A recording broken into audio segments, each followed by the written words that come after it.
Salut à tous, c'est Benki de la sellerie tout simplement. On se retrouve sur ce nouveau tuto depuis un petit moment. C'est vrai que j'avais pas tourné, j'avais pas eu le temps. Donc je m'apprête à réaliser une table de cellier garnisseur. En effet, comment réaliser une table à un coût modéré, démontable et costaud de manière à ce qu'on puisse marcher dessus au besoin, notamment dans les cas de soudure. Donc j'ai trouvé des articles qui sont vraiment super intéressants. Je vous invite soit à laisser un commentaire pour me demander un MP où est-ce que j'ai pu trouver ces tubes et les accessoires de montage sans faire de publicité avec une grande surface. Donc je vous le ferai à MP sans aucun problème et en commentaire je marquerai aussi certaines choses. Donc là je vous invite à regarder où j'en suis. Vous voyez, en fait ce sont des tubes prêts à être assemblés. Donc ces tubes, ils ont la particularité, c'est qu'ils peuvent être montés simplement avec des clés Allen. Il suffit simplement d'avoir un jeu de clés Allen, on le monte et c'est très costaud. Je vais vous montrer à l'intérieur. Voilà, donc les manchons, ils sont très costauds, ils sont très robustes. Vous voyez l'épaisseur du métal, ici aussi.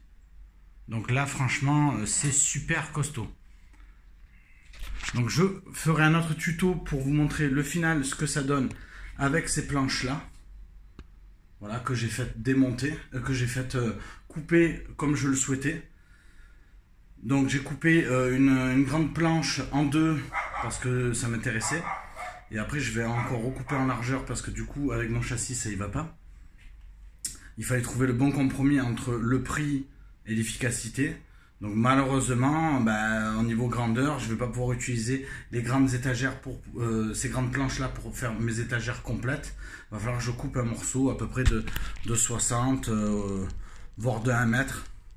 Donc il y a ça, et la grande bien sûr, celle de derrière, donc qui est bien large, je l'ai faite couper à 170. Donc tous ces détails, je vais vous les laisser dans le commentaire pour que vous puissiez vous aussi fabriquer une table avec tout ce matériel là.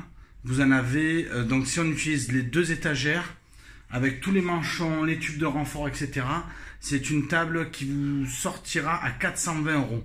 Voilà, vous pouvez vous faire une table de cellier garnisseur à 420 €, costaud, sans connaissance de soudure, sans forcément aller dans un marchand de matériaux pour pouvoir justement faire les soudures, et surtout démontable, parce que c'est bien, on trouve un local comme ici. Vous voyez, la porte elle est très petite. Lorsque j'aurais pu très bien le faire souder par un collègue, ça m'aurait coûté certainement sur le même prix, allez on va dire même moins cher. Le problème c'est qu'il n'aurait pas fait tous les accessoires pour que je puisse le démonter, ne serait-ce qu'avec des papillons.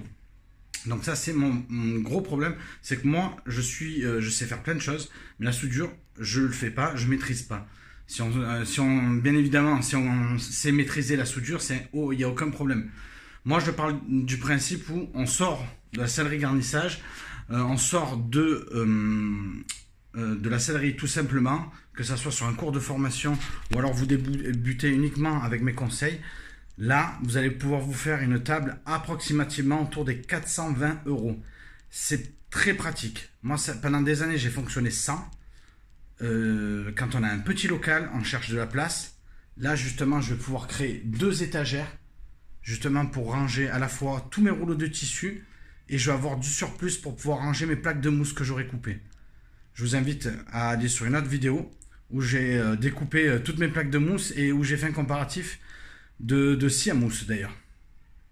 Voilà, donc ce tuto c'était le premier, je vous montrerai sur le final. Il n'y a pas besoin que je vous donne de plus d'explications que ce que j'ai déjà fait. Vous avez des embases comme ceci avec des clés Allen. C'est vraiment génial leur système. Ça coûte un peu puisque le plus cher en fait c'est ça, c'est pas trop les barres. Et vous avez deux types de barres. Vous avez les petites ici comme on voit, puis après les grandes, voilà, que vous voyez ici. Voilà. Et avec ça vous vous faites un cadre en béton armé. Franchement, vous pourrez marcher dessus pour faire par exemple des soudures. Poser les rouleaux très lourds dessus, ça bougera pas, c'était le principe. Je vous invite à liker, partager sur les réseaux sociaux, sur le Facebook et le YouTube, à la sellerie tout simplement, tandis que pour nous on se retrouve sur une prochaine vidéo. Merci à vous, à bientôt, salut.